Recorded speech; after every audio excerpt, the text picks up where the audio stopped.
Not really. It hasn't really bothered me that much, you know, to be the youngest rookie and whatever. But it's just, you know, you focus on your job and you try to do it in the best possible way.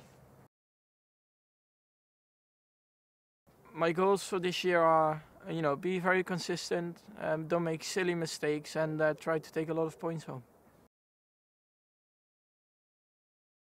Yeah, like Carlos and me, it's about our first season, so that will be interesting, you know. Carlos has proven, you know, he's a very fast driver, so I think it will be an interesting year. For me, it doesn't really matter, you know, about the families behind us, you know. His dad was very successful in rallying, and my dad, you know, he had a F1 career. So it's two different disciplines, but I think it's always, you know, they helped us a lot in our careers, you know, to become the drivers we are right now.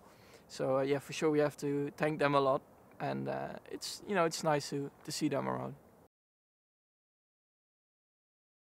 The main challenges for the team, I think, is, you know, to manage two rookie drivers. It's, you know, normally you only have one, and now you start with two very young drivers. So, but I think, you know, they've proven to do it in a very successful way. So I think they will handle it very well. I don't know yet. Normally I was not very nervous before a start or like a new season, but you know, this is different. It's F1. It's always, you know, your dream to get there, and then you are, you know, on the grid between the big names. So obviously, I think a bit excited, but on the other hand, you know, you want to race and beat all the other drivers. So I think it's a bit of adrenaline as well. Once you're there, you know, you just want to go. I think it's not the moment to set any goals yet, because obviously it's impossible to know where are we going to be in Melbourne in qualifying. So I would like to wait for Melbourne, see where we are, see what I'm capable of, and see also where is our car, where are the others, and then for sure we can start setting some targets. No, at the end we are both rookies, so this means that we are both under the same pressure. We are both, everyone has the same expectations on both, so it shouldn't be I think the age at the end is anecdotic. You can have 17, you can have 25. At the end is the thing inside your head that is important. It was a really dramatic year. I went through really good moments, but also through really tough ones. So when suddenly the news came out and I got to know that it was time for me to go to Formula One, it was an amazing moment. It was finally a big relief and a boost of confidence and a boost of motivation that I've never had. I've been following Fernando for many years. He was one of the main reasons for me to suddenly have the dream of becoming a Formula One driver after watching him winning his first 2 titles 10 years ago. So for sure, to be battling with him on track and to be racing alongside him, it will be very special. Well, it's the second year of the regs, so I think it's kind of, there's 2 bits to it. Yes, it's less of a challenge and we've got less new technology to learn. You know, it's at least familiar to us now. We've had a year of learning how these power units work, how the car needs to be adapted, how the new aero regs work, which were another big thing for last year.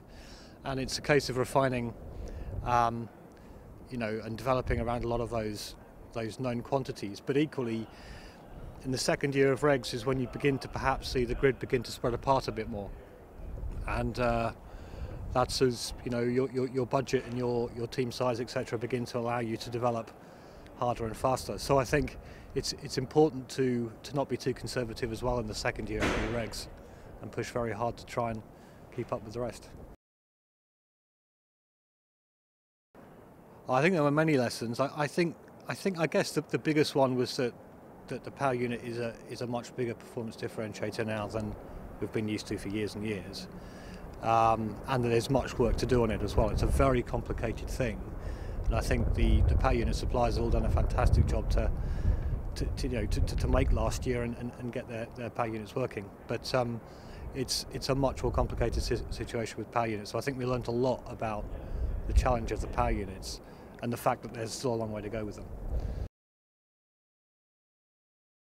I think, you know, we've got to look at it as a team effort. You know, we're working very well with Renault there, you know, recognising that they've got some steps to make, and they're working very hard to achieve that. And if we can gain a bit of ground on Mercedes, you know, even if it's not at the first race, on the Mercedes-engined cars, then I think, judging by chassis performance we had last year and the step we hope we have this year, I think it holds us in reasonably good stead. But again, let's see. Qualifying in Melbourne will tell us everything.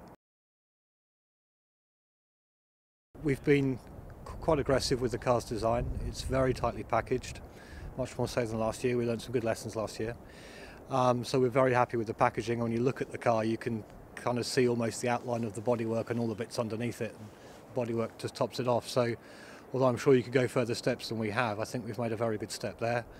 And what we'll see in Melbourne is very different to the car that we'll be launching in Jerez. So I think we're not going to see the final Toro Rosso race car really until the last test and the first race, but what we've got coming there, I think so far we're very happy with. You know, I think both Max and Carlos are very smart guys, you know, very motivated. We're very happy to be working with them. And I think, you know, by our past experiences, we've had some great drivers in STR cars, you know, with Danny Kivat new last year, for example.